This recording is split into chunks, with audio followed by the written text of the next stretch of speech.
Here we go, everybody. Welcome to TalkBox with Tony Choi, where studio happens. How's it going, everybody? Thank you for joining us. This is episode 2 of TalkBox with Tony Choi. And if you missed TalkBox number 1, go back and check it out. It's up on YouTube now. TalkBox is the podcast that is here to shed light into the darkness of these intense times. Welcome, everybody. Thank you once again for joining us over here. I'm going to go ahead and introduce your host, Tony Choi. Tony Choi, how you doing, man? Hey, what's up, Brian? And once again, thank you for everybody who's tuning in to this, shedding light into the darkness, as Brian said. And I'd like to welcome everybody at this time to go ahead and check out our first edition of TalkBox. That way you could see get a little bit of intel on how we do things and what we talk about and what encourages us to be a part of this amazing podcast that brings you so much information, so much encouragement. I have the honor and just blessing today to have two amazing artists, personal friends of mine. But before I go ahead and do that, I'll go ahead and throw it over back to Brian. I know he has a couple of things to say, and moving on forward. Brian, what's up?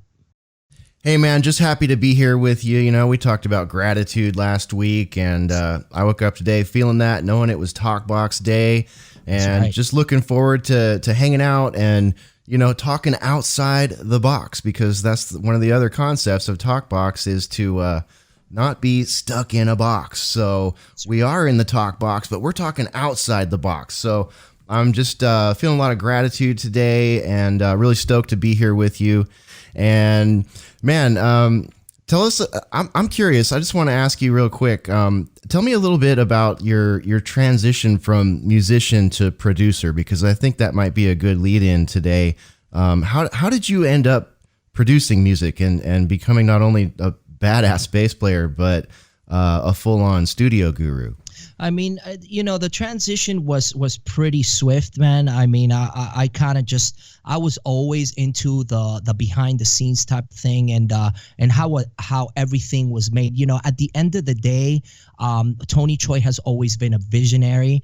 So that's part of what a producer usually, the hat that the producer usually takes, or the seat, or however it is at the driving seat. And I pretty much sum it all into very basic standards that I like to create. So at any given time, that's pretty much and being behind the scenes, I was an artist for so long, and I think I still paying dues, to tell you the truth. I mean, at the end of the day, I think that every day you try to reinvent yourself, and that is the power behind originality, behind being outside the box, pretty much, not caging yourself in, being open-minded. As I said the other day, being open-minded to everything and attached to nothing, So I believe that has ventured me into becoming the entrepreneur. That's another part of my life, content creator, now just in the midst of creating this new kind of platform, TalkBox, and as you said, shedding light into the darkness,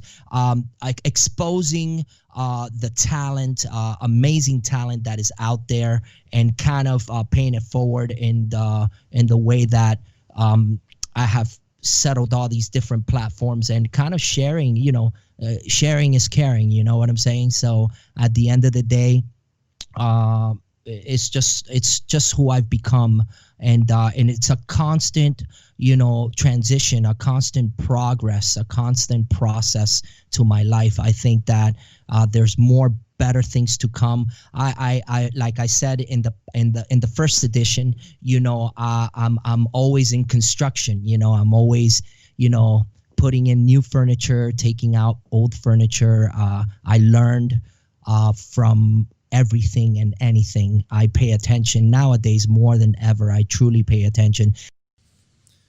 Okay, excellent, Tony. Thank you so much. And you mentioned entrepreneurship there too. That's something I want to talk to you more about later on or in upcoming episodes, because that's a big topic also. But we've got a guest joining us today, so let's go ahead and introduce our first guest, Tony. Yeah, absolutely. I want to say a couple of things about my first guest. Not just an amazing brother. One of my mentors. He's taught me a lot through the years. Family man. Just an amazing musician. As I said, I've learned a lot from this man, and keep on learning. And it's a blessing and a complete honor to have him here today. We have a new project right now that we've been. It's been extremely fruitful, and a lot of positive vibes about it. And we keep on. We're doing an EP for him right now.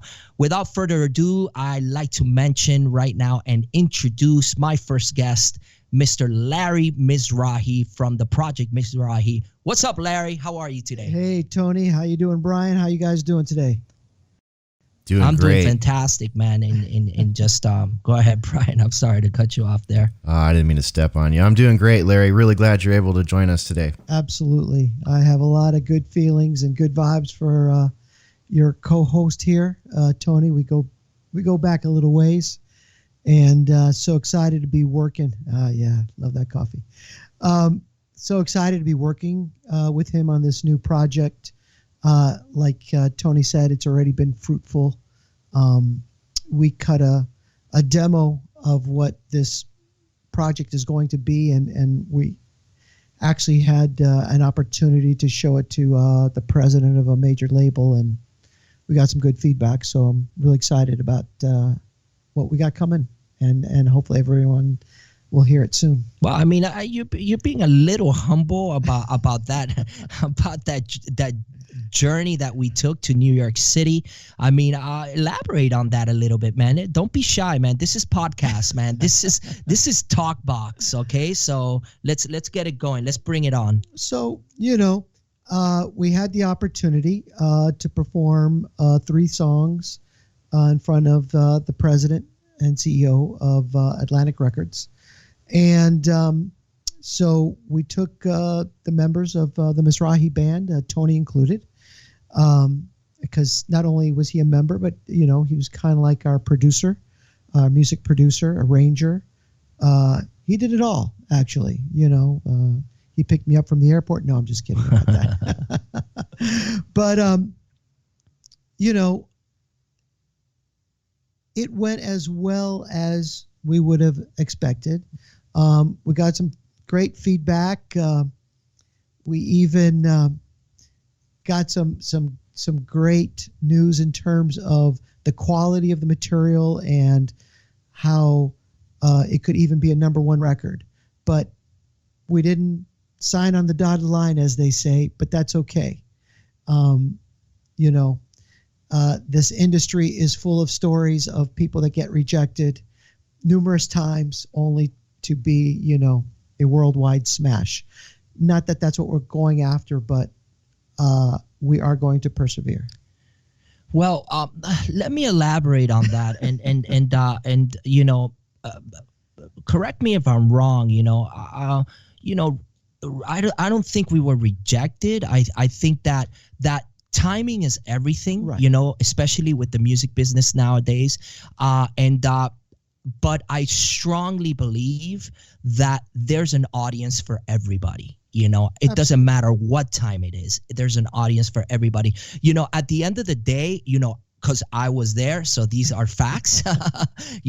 When you have the president of Atlantic Records being the only sole person there listening to you, nobody else around, him sitting there by himself, and his exact words were hit music, amazing, well put together. If you guys would have been obviously, if we would have came about 20, 30 years ago, obviously, we would have had something. We would have had, we would have had a record deal, But this is the thing, and this is the, and I'm going to go off I'm gonna go off the outside the box right now, outside the talk box, outside the actual talk box, and I'm gonna say, and that's why I'm a firm believer that we are out, with music. It doesn't matter about time, it's just where you lay your chips, if I could, and I'm a firm believer in this. Why? Because I created a genre of music that today's called progressive metal, that 30 years ago people thought that we were insane. People thought like, oh, that's never gonna catch on, you guys are ridiculous, you're merging jazz with metal, you got to be brutal, come on, it's like, it's all about 4 riffs. Oh, we were sticking 15 riffs in one song, you know what I'm saying? Nothing repeated. And today it's an actual standing genre music. Not to take you off your topic, no. but I believe that we press on, and this is the example. And anything you do, doesn't matter what it is, music, art, whatever it is, stick to your guns. Right. If you don't believe in it, nobody else will. If that is the way that you want to go ahead and shape yourself, know? Because once you stop to begin again, you begin again. You know what I'm saying? So keep on the trail, sure. and I think that success is around the corner. To add to that, I think if you chase trends, then you're never true to yourself. Wow, amazing. Well said. Say that again. Say that again, please. If you chase trends, right? If it's hip hop today, or teeny bopper girls tomorrow, or those guys that are killing it in Korea, they're setting records, but that's them. Absolutely. Right? You can't be them. Absolutely. You have to be you. Absolutely. And I'm a firm believer that, like you said, we will find our audience. I know it's out there. That's right. Because anybody and everybody who has had a moment to listen to what we're creating, they're like, wow. And so it's just a matter of, getting the product out, as we're in the middle of right now. That's right. And building our audience. Let's talk a little bit about that product that we're going to put out. It's an EP, and explain a little bit about that. So it's a collection of songs that I've been working on, over a little bit of time. And, it's, my background is pop, pop, rock, being in a cover band for many years. I call it, what if you took, Don Henley, U2, the Police, the Beatles, put them in a blender. You got lyrics, melody, something you can hang your hat on. I don't write with a purpose. I don't say I'm going to write a song that's going to be a hit. I write what I feel. Correct. Now, because of my background and because of the people and the artists and my environment that I've grown up in and I've listened to, that, like anything, is going to stylize maybe your views and your melodies and the lyric content, the things that speak to you. And It just so happens that for one way or another, it's I think very accessible. Absolutely. And you're the bass player and vocalist of the group. Yes. Correct? Yes. And I also, on the recordings, I play guitar. Like acoustic guitar. Acoustic guitar. Yeah. So everybody, check this out. We should be bringing to you around September, late September, we should bring out a first single off the record on Spotify. At the end of the day, we will be officially launching this EP. It will be 7 songs, correct? Are we doing 7? It depending on what we do, it could actually even be an LP with like 10 songs. Correct. But we'll see. We'll see. Correct. Correct. So it's a work in progress. Absolutely. So be on the lookout for this record. We don't have a name for it just yet for the EP. We're going to be extremely proactive. When I say we, is because I'm so heavily involved in the project, producing, and just pretty much everything that has to do with the marketing and multimedia for the actual project. Yep. So I'm all hands on deck with the Misrahi project, and we have a 4-piece band: drums, guitar, keys, bass, and vocals. So, and then I would be the 5th member. I just kind of hover around, and like Larry says, I do a lot of different things, you know. But I'm gonna let my brother Bryan talk here for a moment, because I'm sure that he has a couple questions for Larry. What's up, Bryan? So you're like the 5th Beatle there, huh? The 5th Beatle. Boy, Bryan, you took the words right out of my mouth. He is. I was thinking it. He's the George. That's Martin. why I said Bryan talk, because I know that you had a lot on your mind. George Martin played on some Beatle records, so and he was also the producer, so definitely fits Tony to a T. Absolutely. That's exactly what I was thinking when you were saying that, Tony. And I love, Larry, I love what you said about doing what you're going to do and not chasing trends. I actually was cruising the metal news this morning, and I came up with something that goes along with that a little bit here, kind of off topic, but sort of not. I'm sure a lot of people out there heard of a band called Metallica. Well, small little band. Yeah, right? A little band, no big deal. But they put an album out in 2003 called Saint Anger, and it was extremely polarizing. People wanted to like it. People loved it. It was still very successful, but the purists, the Metallica purists, hated it largely because of the drum sound.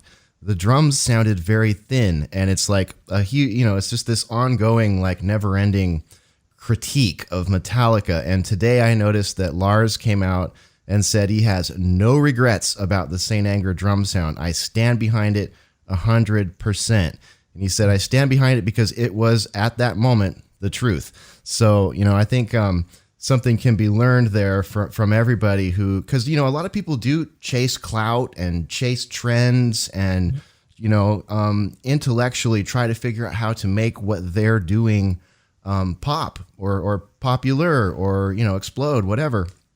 And I think, what Tony has been talking about on the podcast a little bit here is really important. It's a process.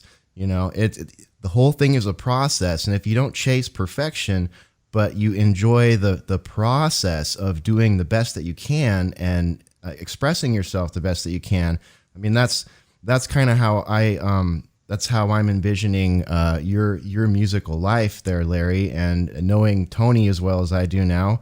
And that you guys are so connected, I can really see the way that this meshes up. And I think it's really important for people. It doesn't have to be music. It can be anything, whatever you're working on, whatever your trade is, whatever your hobby is, your career, whatever. I mean, stand back and enjoy that process, and you will thrive. And it may take a long time, but guess what?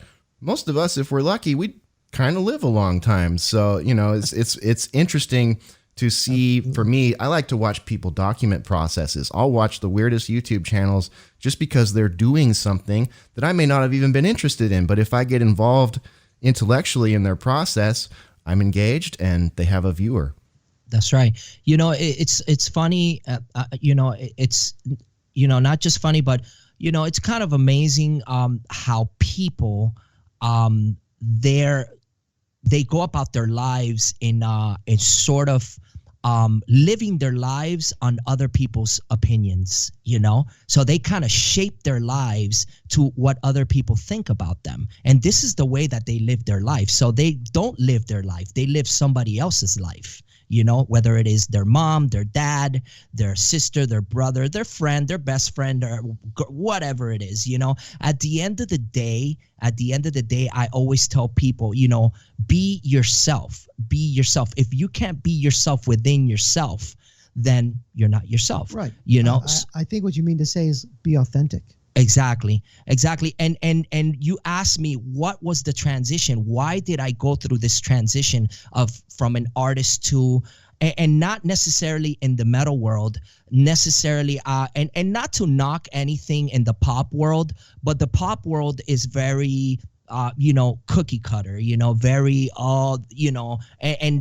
and what I call it in as a producer nowadays, and people actually use my term, and people actually do this, and I say, I shampoo everything.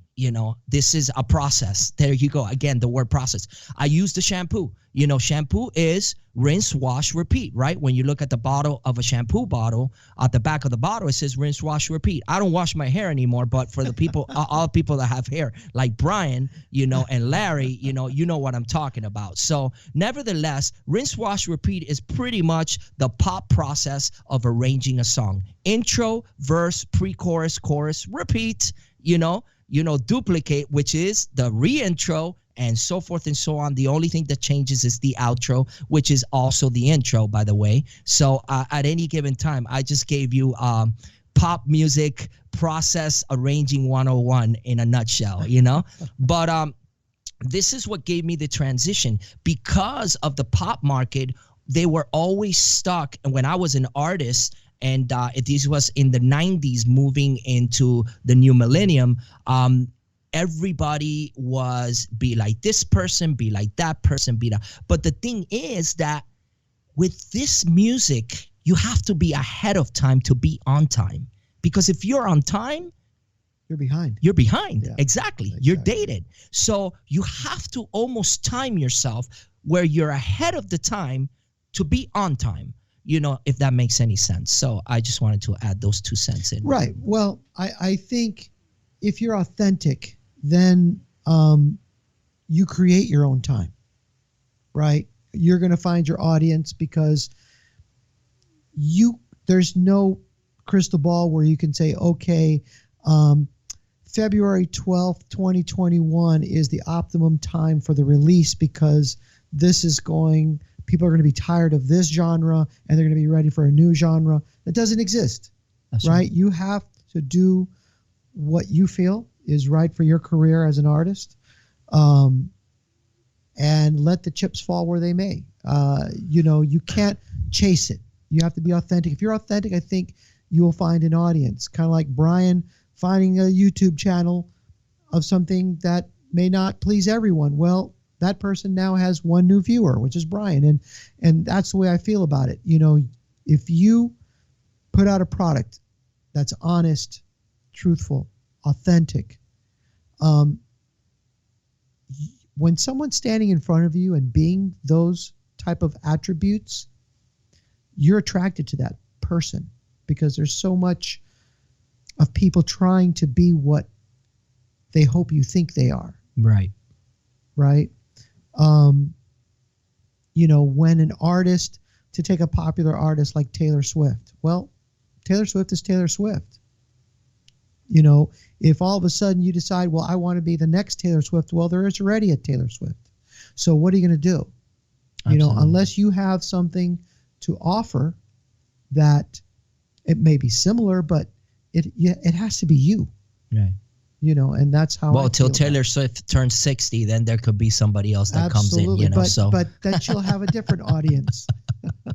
But nevertheless, yeah, like I said, all the business itself, look at the platform we're in today, podcasting. Right. Who would have known? Who would have known that this would be such a shooting rocket, right, to multimedia talk, radio talk, radio talk pretty much, in a nutshell, right? And it's just an incredible growing platform that, it's just Sure. The audience captivity is like, oh my God, Obviously the key piece is because everyone is so busy, the beauty about the podcast, it's on demand.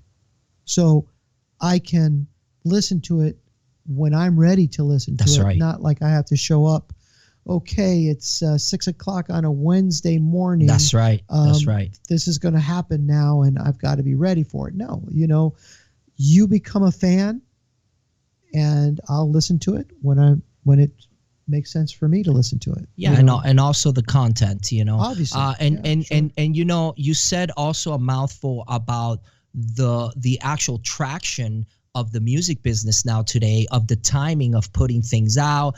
Before with record companies and singles or records, there was like, oh, you need to drop that single before blah blah blah blah. Right. Now everybody's just dropping content all over the place, especially now with the pandemic and stuff. And there is now timing is outside the box. Sure. So because you will find your audience. And that audience is going to be ready for you to drop whatever you're going to drop when you drop it. That's right. That's right. Brian? We don't have to have a Christmas record. Yeah. This is absolutely, all the industries have changed for entertainment, and it's changing so quickly that the mainstream can barely figure out how to keep up with a world where Tony Choi and Larry can do all this stuff in their own studio, and now we've got kids of all ages who are like musical virtuosos trained on YouTube by their favorite artists and people they would have never thought to look for. So it's really interesting, and I found the same thing with podcasting. I came into podcasting around 2011, and I didn't look at it as a way to get popular or a way to make money or anything. I just had something that I needed to say. And I had a circle of friends who had things they needed to say, and we had really interesting conversations. And it's like, well, why not broadcast this? We just need to interact with the listeners a little bit and put an intro and an outro on there. And, we've got a podcast and the message can get out, and it took me, and I podcast in a realm that's divisive and somewhat unpopular. And I go in there and I try to bring some common sense and logic to it. Add some lenses in there and remove some veils. And I never thought that I would have a large audience. And it's taken me 6 years to get to the point where I do have a decent size audience for a startup podcast. And I told myself when I started, you got to show up. You can't take weeks off. If you keep showing up, more people will hear about it and they will come. And that common sense segment of the Venn diagram where it meets in the middle is very small. And I knew that was a small target audience, but I didn't care because that was what I wanted to talk about. So the point is, you can be a pop music person, you can be a metal music person, you can be someone who's into underwater basket weaving or crochet or collecting Star Wars figures from the 1970s, and you can document that process musically or in a podcast or a video edit or whatever it is that gets your juices flowing, and people will recognize that authenticity. And it's not, that's how you bring people into your world and share it with them. So, that back to the process, we're really hammering on process today, but really all I did was document the process of, my speaking with my friends for 6 years. And now we have this thing going on. So, and that's how I met Tony Choi. That's right. And again, how this whole thing came about was at another studio that I had, things that happen in the studio. That's why we call it TalkBox Studio Happens, because every time it doesn't fail, every time something happens, something happens at your home, something happens anywhere that you go that you say, like, look at the cameras are constantly rolling. We're on a constant Truman Show now, everybody, at any given time, especially in the studio happens, a lot of funny things and a lot of conversations, educative. There's so much knowledge that comes through my studio, and so many people talk about so many different topics. And I sometimes, I'm like, man, we should be streaming all of this 24/7. You know what I'm saying? Like Revenge of the Nerds. Remember when they put the cameras on? And they We've got Bush. I saw Bush. You guys. Come on, who doesn't remember? Well, okay, well, I mean, our Let generation, me bro. take a call here. Oh, no, that's not going to work. Nerds. So anyways, getting back to topic, Misrahi project. I just like to say once again, thank you, Larry, for being here with us today. Super fun, and you're always a blessing. We keep going, guys. Check out the Misrahi project. Larry, tell them how they could get in touch with you, how they could go to your social media, all your platforms. Sure. So basically, once you know how to spell the name Misrahi, it's Misrahi. So if you go to misrahimusic.com, Instagram Misrahi Music, Facebook at Misrahi Music, you got me. All right. So hop on board. We're going to have a fantastic ride, and I promise you'll enjoy it.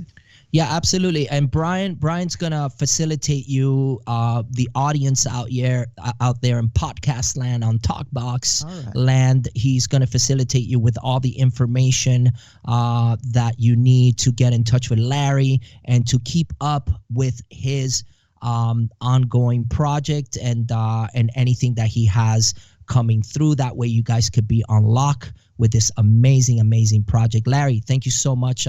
Brian, you want to set it off?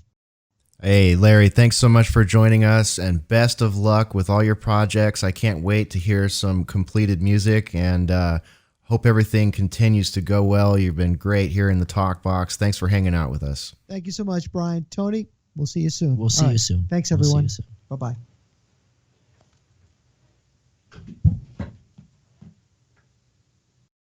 All right, that's Larry Misrahi. Great. Thank you, Tony, for bringing Larry to the show. That was great. Absolutely. It's awesome that, we're going to have a constant lineup, a star lineup of great artists, which brings me to present my next guest. This man is an iconic producer, DJ, in the music business, been around for a very long time, 2-time Grammy winner, amazing guy. Right now, I'm doing a couple of things with him. And I just produced a record for his son called Rome Lucio. The record is out right now. It's called Hot Tub in a Blunt. It's a hip hop record with a little bit of a funk twist. I put that little funk type of vibe to the record, the Tony Choi vibe. You guys should go out and check it out on Spotify. As you know, I'm pretty much a jack of all trades, and I try to master everything. So nevertheless, it's a cool vibe. It's a cool vibe. You'll like it. And I'm gonna try to get Frankie on the line right now.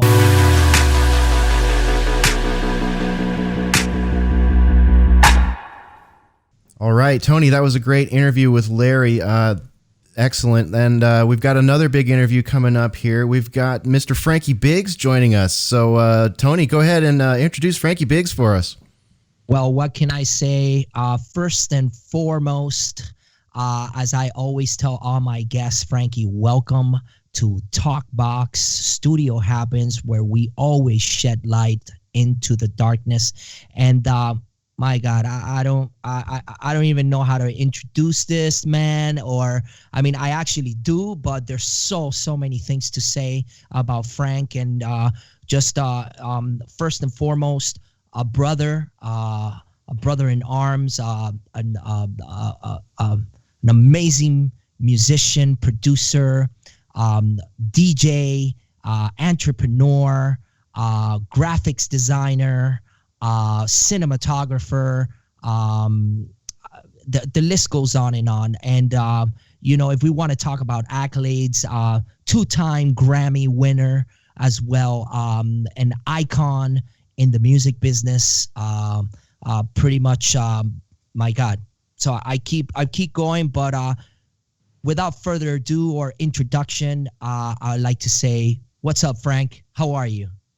I'm good, man. I'm all right. I'm nothing like you, okay? You're an amazing producer, so I don't deserve all those beautiful things to be said. That you're an amazing guy, man. Thank you. I love your work. Thank you so very much. And I'm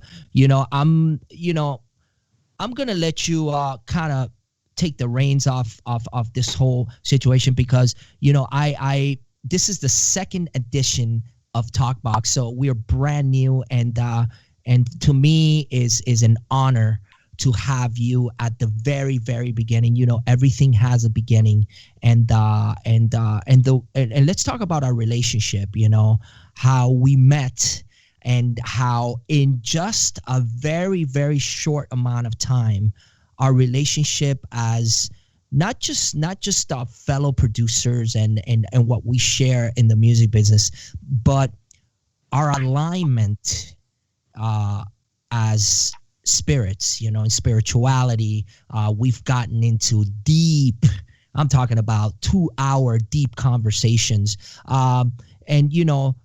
Again, I want everybody to know that Frankie is talking to us via video call and audio call all the way from Barcelona, Spain. So right now is about 1 a.m. in the morning, correct? 11:40.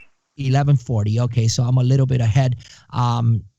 Beautiful place. I love Barcelona. I call it my second home. I met Frankie through a mutual friend, Carlos Leonardo from the Metal Academy of Music. And, Carlos, I have to really, really thank him all the time for the introduction and how this relationship has flourished into, my God, I mean, I'm producing for your son now. I mean, for one of the biggest producers to let me actually produce for his own son, that to me is just, it's I can't produce everything, man. You know what I mean? I don't want to do that. Yes, you can. No. Yes, you can. Well, when it comes to him, though, man, it's a little different, because I just grew up in a different studio environment where, the best song won, the best performance won, the best lyrics won. It wasn't about personalities or ego. It was about song first. And if that meant having a different producer than what you were used to, then that's what you did, man. You worked with other people to see how that other formula works. I'm really glad that you're involved with this career. It's really cool, man. That the honors on this side too. Thank you so much. And once again, look at how this is continuous, Brian. And me and Brian were just talking to Larry about this. And our first edition of TalkBox, if you guys tune in and check it out, it talks about progress and process. Respect the process, and, leave the egos at the door. It's whatever works for the project, whatever works for the song. You do not compensate. You not take anything for granted for the sake of your ego. I've seen many projects, many songs not take the actual direction that they should take, or have the actual outcome that it should have had, because of these certain roadblocks that people take, or pitfalls, or however you want to call it, because of these outstanding personalities that we call the human ego, and we kind of put it at the forefront and ruin a lot of great projects because of this stuff, and for Frank, many of the times Frank has just kind of opened the door for me to take the lead. And even here I am sharing opinions, creativity, everything that you could think about the process of making music. And this man has really told me time and time again, what do you think? Let's do this, let's do that. And in the same token, I've been the same way. And I think that is the actual perfect formula, because once again, with the process, there is a formula. You know, there is a formula. I mean, we don't call it a lab. You know, it is a music lab, but it's a lab. It's a lab. We're scientists. You know, we're creators. You know, we're mixing potions, and that's why I tell a lot of artists when they come into my studio, I tell them, grab the lab coat, put on the goggles, because some stuff is about to blow up here. You know what I'm saying? And you mix potions, and then some stuff works, and and sometimes wow, man, it's alive. You know, like I told Brian today, you know, you get that Frankenstein, that putting all these things together, you get this perfect recipe, you know, that good stew, you know, that good arroz con pollo, you know, for the Cuban people out there, you know, and for Frank, you know, a great, you know, taquitos and, you know, enchiladas. So, you know, I don't know, Brian, what's your favorite entree? Oh man, I'm a steak guy. I like me a good ribeye. There you go. There you go. The grill, that's a good one. Oh yeah. There you go. There you go. But you got to know how to cook that ribeye, man. You just can't just. I couldn't do it. I don't eat meat, you know. But at any given time, you know, the grilling process. You know, there's the grill masters, I call them. They're like really proud of you. Don't touch my grill, man. That's right. So Frank, talk to us about, you know, let's do a rewind effect right now on your career, man. Who is Frankie Biggz, man? How did he come about, and where is he going today? Well, so Frankie Biggz is he's a shadow of, or I'm a shadow of him, basically. My name is Frank Lucio. I'm from Rome, Michigan. And I don't know. I was all about music since the time that I can remember. I played drums when I started at 3, and by the time I was 12, I was playing at a college level. And I started competing in high school, you know, band competitions and killing it. But I didn't know anything else except for music. I wasn't really I mean, I was popular, but I didn't consider that, because I didn't really see, I didn't understand the A class or anything like that. So it just so happened that those kids that were the most popular in high school were kids that I grew up with in my neighborhood. So by default, I was kind of one of them, but really not. I really just gravitated towards creative people. So through high school, I was, you know, it was all about music. I didn't give a shit about anything else. I just wanted to play music, play drums, play heavy metal, and, you know, rock out, man. And at the same time, breakdance. I don't know. I was that kid that went to, you know, a Twisted Sister Iron Maiden concert dressed like Turbo from Breaking. So, I mean, I was all about it. You know, I'm repping Nucleus while I'm repping. That's right. You know, that's right. That's awesome. Twisted Sister. So it was. I had a really healthy music education, man, and it really, being from the Detroit area. I mean, I got the best of all the worlds. You know, metal, punk, R&B, hip hop, and then we grew up with Mexican music too. My parents were both musicians that toured with Santana for a little while, so we kind of grew up in that musical stew. So it was just everything that we were. It was just music. My older brother was a singer. I was a drummer. The only guy that didn't, my littlest brother Eddie he didn't really come up, and he could have actually dusted both of us, but he just didn't have the interest point. But that was it, man. We played. We started playing bars. We were part of that whole '80s glam band thing, the whole LA scene. We went out there a couple of times. We opened up for Poison and who else? Guns N' Roses and all kinds of people like that. But we were just kind of the warm-up band. And I think the biggest deal at that point was getting signed to Enigma Records at the same time that Poison and Stryper were on that label. And we kind of just filled in because it was a new label out in LA and stuff. So we didn't really, it was just a singles deal, but at least we got to play with them and meet those cats and be part of that whole, you know, LA band thing. But then, you know, how do you say? It was a TV show with Ed McMahon, Star Search. Yeah, Star Search, yeah.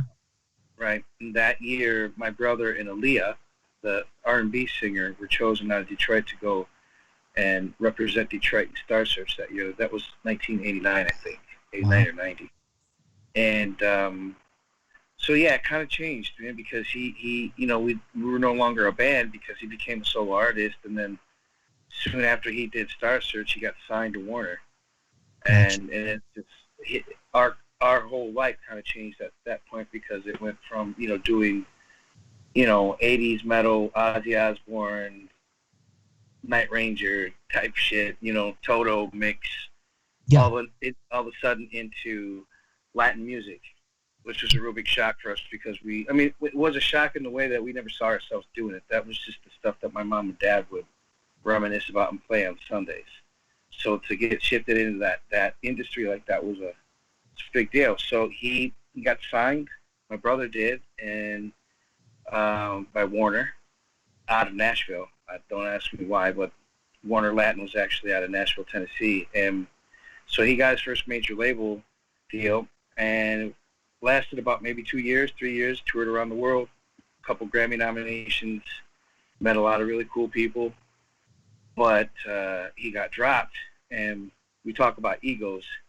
Sometimes the egos do weird things. And so he kind of just, I don't know why, but that was it. He took it real hard to be dropped off a label. I had to do something because I was getting older. I already had a son by that time, a little guy. So I went down to Texas and kind of started working with Capitol Records down there with Selena before she got killed. I mean, I was in that whole, Mexican music. And I don't know, man, it just kind of spun from there, man. Just kind of San Antonio, once Selena died and that industry kind of took a shit, people started looking at Miami as a viable source for music and entertainment production. So everybody kind of migrated. And then in 2004, I got my record deal with Universal Music as a rapper, which I didn't.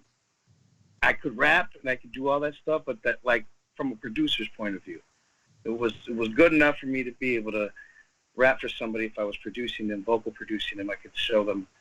I never thought I'd get a record deal out of it, so I did. Then the reggaeton thing happened, and so yeah, it just kind of went from there. I started doing some good remixes for Britney Spears, for 50 Cent, Kanye West, and then some really big Latin people I was working with out there. And then I won a Grammy, man, in 2007 for a salsa record that I was doing some production on for Sony Music. And you know the industry out there, Tony, so you understand how cutthroat it is. I didn't even know I was nominated, to be honest with you. Absolutely. And it was a fight just to try to get recognition for that Grammy win. But in the fight and doing so and being able to, you know, connect with some of the nearest people, come to find out that I was also part of another Grammy win in 2004, which was the Britney Spears record, In the Zone, for the remix Toxic. Wow, yeah. For the remix Toxic. Wow. That is huge, brother. That is huge. And I want to. It's not like it wasn't the remix, right? But it was one of the first remixes, and it was also presented on Cumulus Radio. It was kind of their special thing, but it was great. I mean, I did that, and then some other good remixes and shit. So yeah, my career started really doing its thing, and then after you win a Grammy, your life kind of changes. Absolutely. Especially financially. Absolutely.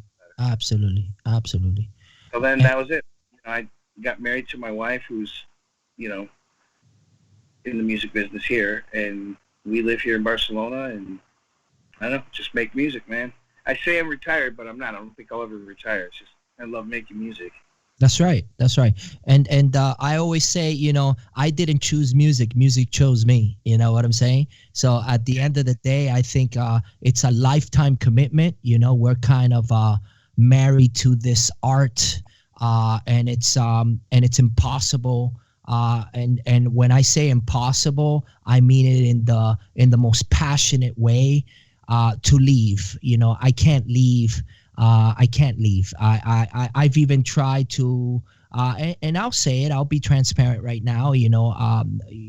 I've never said that I've thrown in the towel, but at many a times because believe it or not, not music, the music business has broken my heart so many times. And Frank, you said a mouthful.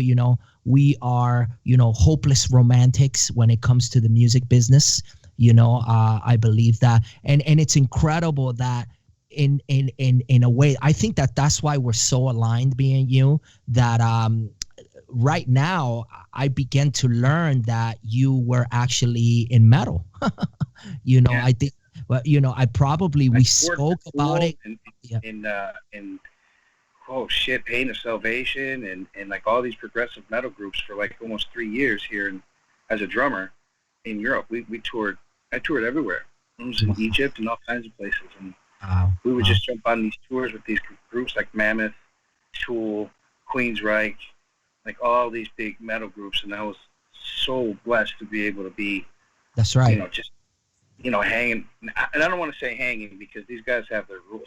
After all, especially Queensryche, like you don't hang with those guys, but being there, I guess, you know what I mean, and performing on stage and seeing all these people and having people really, really appreciate your art and say hello to you and stuff like that. All that stuff is it's amazing to me. I love it.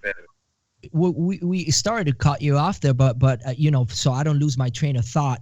Me and Bryan were speaking about this on the first edition because he was wearing an actual Nevermore shirt, and let me tell you, this is metal fans and metal music and metal musicians overall have to be some of the smartest people, and I say that with pride, okay? Super proud. They have to be some of the most smartest people that you could ever meet. If you think that a metal person is this wearing black t-shirts and kind of like just a mosh pit and all this stuff, you are very wrong, world out there.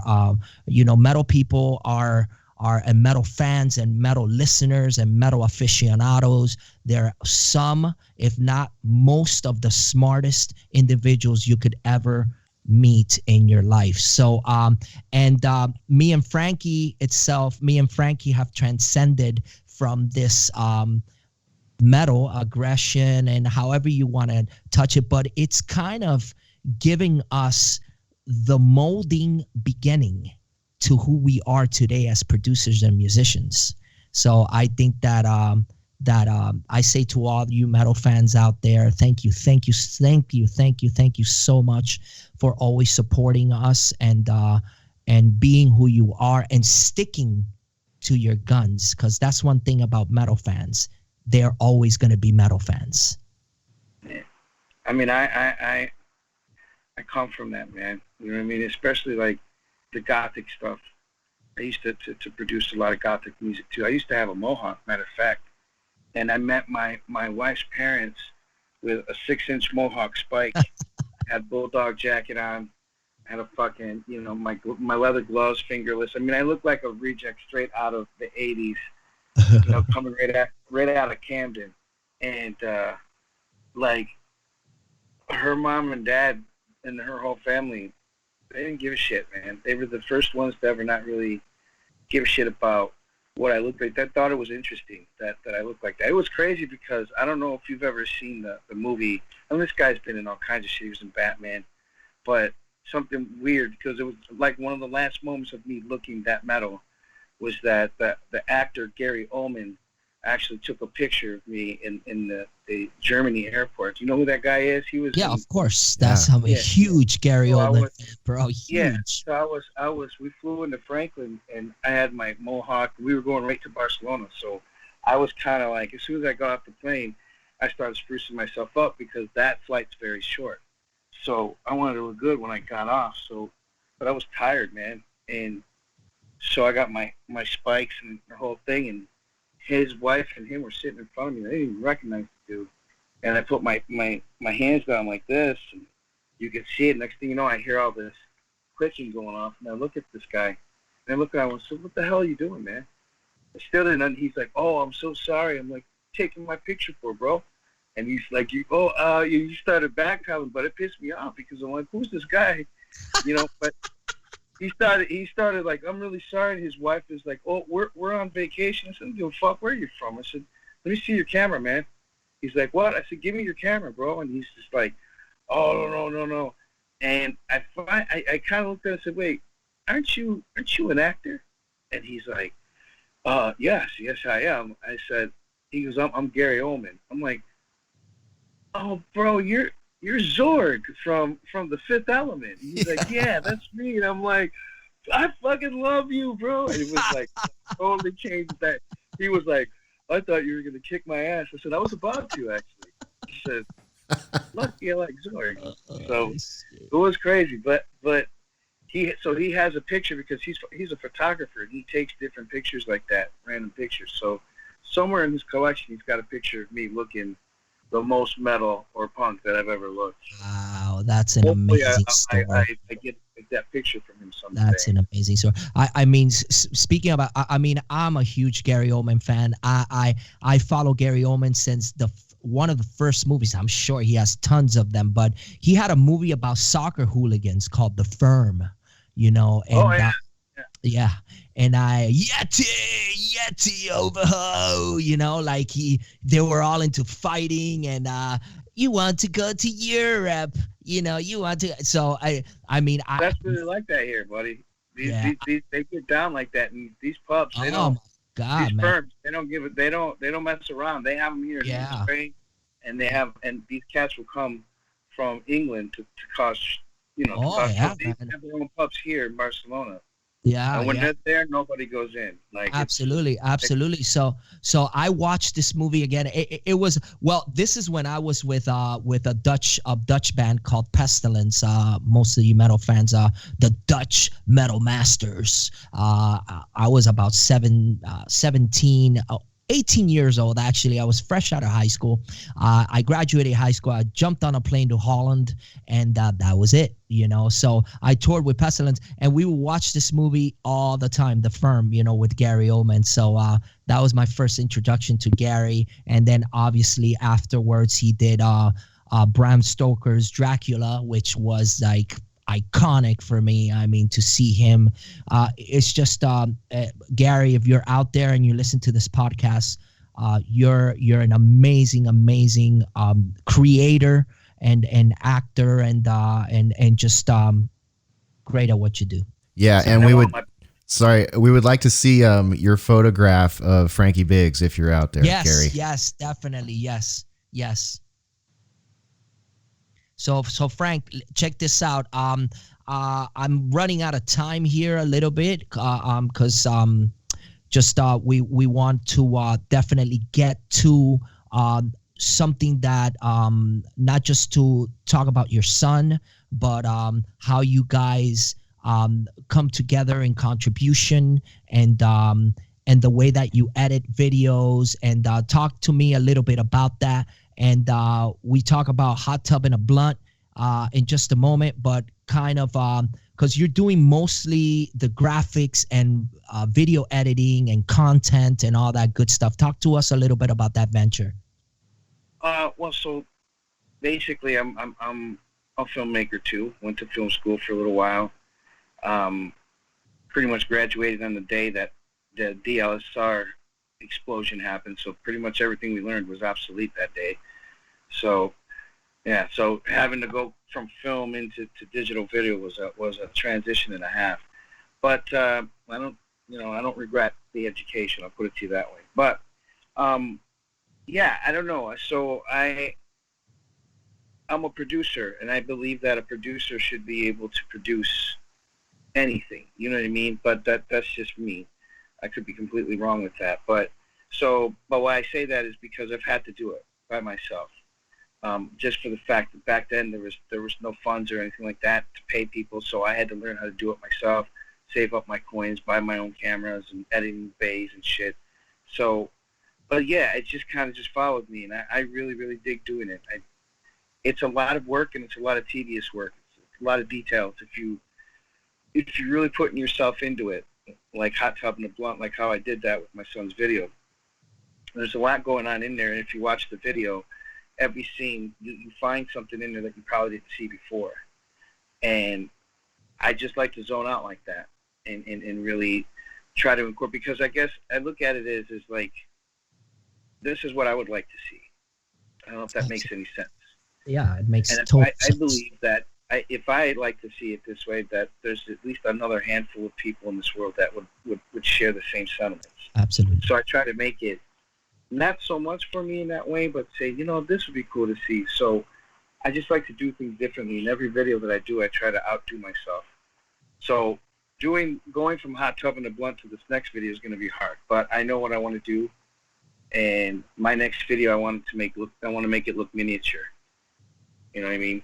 So that's my next thing is to try to outdo myself in that way, to now shoot it with a miniature lens and make everything look like it's a miniature model. So I don't know what video I want to do that to just yet, but yeah, so that's doing that and just zoning out and doing music and putting music and sound to picture. To me is just, I love that shit, man.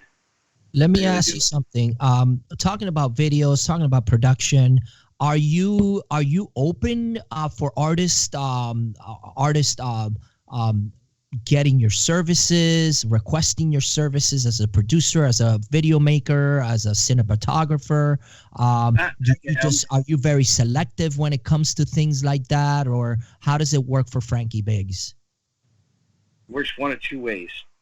Either you're super interesting to me and there's nobody like you and I just have to do something with you, or you're really good and I can see I can see that there's some promise there, but there needs to be a financial backer. Correct. You know what I mean? And so it's rough because obviously once you've won a Grammy or two like that, your price and your production kind of shoots up by default. And of course you get a lot of people that want to work with you and stuff, but it's kind of, how it goes, man. You out of 10 artists that approach you, you probably got one that's really different and really worth the time, and maybe another one that's good and has some kind of a direction and financial backing. Correct. The rest of them are just, you know what I mean, wasting your time basically. Correct. As a producer. Yeah, and it's hard because they think that I'm being bougie, but it's like, no, man. No. That I have more people connected to my career now than these people. They think it's just me. It's like, no, that's wrong. I own, a few companies with employees and stuff like that. So if I'm going to do something, I wish all the money was coming to me like that, but it doesn't work that way. That's right. There's publishing things that are in place too. So a lot of these people, they don't understand it. They just, how much do you cost? And will you do this for me? And it's like, whoa, I don't know how to answer that question. It's not really for me to answer. And if I answer it, you know what I mean? It's rough trying to break it down to newbies like that. But well, I got a pretty much step process that I actually, it's an interview, a consulting interview that I do for a lot of the artists that I work with, at any given time, and these are the indie artists or the standalone self-financed type of self-invested artists. At the end of the day, we have a value. I tell a lot of people, listen, you could get more of anything, but you can't get more time. So if you don't value your time, then there's a problem. That said, there's a lot of there's many things that take into consideration when it comes to all these questions. But, I take it very simple and I try to construct and structure everything that I do very simple. What is it that you need, And then what I do is I set out a sort of like a shopping cart for the actual artist. So if you want this, is this. If you want that, is that. If you want that. So you start, it's just like you're ordering from Amazon. The more you order, the more your little shopping cart is going to give you a bigger balance, right? So that's pretty much, production. Okay, great production. All right, it's this much. Okay. Oh, you know, I want a live musicians. Oh, wow, live musician. Okay, so you want an organic production. Okay, so you know, da da da da. You know, so it just, you know, I had a perfect situation with an artist that they wanted their strings and they wanted their own string section. I said, I already had done the string section, and they said, well, I want it a little different. Well, then you're going to have to pay for it. You know, that's going to go outside the actual. I think there's a disconnect there between artists and producers, because I've gone through that too. And I think every situation is different, because there are some artists that I'll put my foot down on and say, no, we're not going to do it that way. Most of the times, though, I don't do that. If they want something different, they hear something different, I put my ego to the side and say, maybe they hear something. You know what I mean? Maybe they're onto something that I'm not hearing. And so I always give way to listen to the artist. It happened to me. It happened to me. And I said, okay, let's you know, but they paid for it. You know, that wasn't already the budget had run in. Like I said, every situation is different, man. And I could imagine, probably with you, you're probably super easy to work with. I'm not saying that I'm difficult to work with. It's just I'm an emotional person to work with. You know what I mean? Yeah. And meaning, let me explain what I mean by that. Meaning, like, okay, like, if we're going to do this together and I'm going to develop you, you really got to listen to what I'm telling you. Absolutely. Like, you got to tell me if I'm going to sit and do your music for you, or we're going to, like, I have to know who you are. And it trips them out, because mostly I work with females. And I have to tell them, like, really straight, like, I'm going to say this once to you and only once. We're never going to fuck. We're never going to kiss. We're not accidentally going to go on a date. I'm never going to ask you to dinner. None of these things are going to happen. So you need to take those things and put them over here. Don't even think about those things, because I'm not that guy. I'm not that producer that's looking to hook up with his artists. Once they understand that, once I've told them that, it's a different reaction, because I don't think they know how to react, but I'm being serious with them. Like, if we're going to do business together, all that other stuff has to be to the side, because most of the women artists that I work with come with tales of working with producers who were looking for something other than just working. Correct. And so I find it better just to dismantle all that shit and say, I'm a happily married dude. You know what I mean? Don't worry about it. I'm looking at this as a business. Correct. I want to talk to you because I know that later on down the line, if we stick to this and you really go through this development, you know what I mean? It's not just going to be music. It's going to be movies. It's going to be everything. I mean, like with my artist, Dahlia Chi. I started with her when she was 14. She's 20-some years old now. And she's an amazing artist. And she's doing so well. She's one of the biggest artists in the Middle East. But because and I'm not going to take 100% of the credit there. I helped. But she was herself. She was a very, very determined artist. But now it makes way for being able to shop her to Disney, to be in the next Star Wars movies, and you know what I mean, to put her into a different stratosphere for a career like that, because she was just open, and to a degree very malleable. You know what I mean? She was very I guess she was very good to mold and put in the right direction, because she knew what her direction was, but she was open as well for it. And you don't get that with all these other artists. There's artists even recently that I've had to cut loose for the dumbest things, and it's always ego. Absolutely. You know what I mean? It's like, ego's not going to get you anywhere, man. Absolutely. I'm gonna kind of lead this thing out, and then Bryan, you could jump in to take us out of the program. Ladies and gentlemen, out there in podcast land, once again, this was my great brother, my great friend, musician, producer. We talked about so many things. We're gonna have him back on the show. You're gonna come back soon, right, Frank? I would love to, man. Thank you. Awesome. Did you have fun? I did. Yeah, I like this. Yeah, awesome, brother. Awesome. So I wish we were in the same time zone. It'd be a little better, but. yeah, well, we'll soon enough have you right here live in the studios with us, and I'll also have you over at Spotlight. I'm gonna have Brian at some time soon. I'll fly him over here so he could be live with us on the radio platform and stuff like that. But nevertheless, ladies and gentlemen, that was Frankie Biggz live with us here on TalkBox, where studio happens.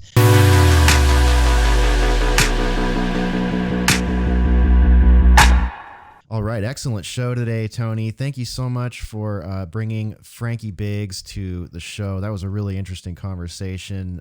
I had a number of times I wanted to jump in and talk rock and roll and metal, but we'll have him back on the show. We'll do that again. So thank you, Mr. Frankie Biggz, for joining us. Also, Larry Misrahi, thank you for joining us. That was a really fun conversation. And, of course, everybody out there listening and viewing, thank you so much for checking out TalkBox. This has been episode 2. We're still working out some technical kinks there, so there may have been a couple video dropouts here and there. But we are enjoying the process, and we hope you're enjoying it with us, so stick with us.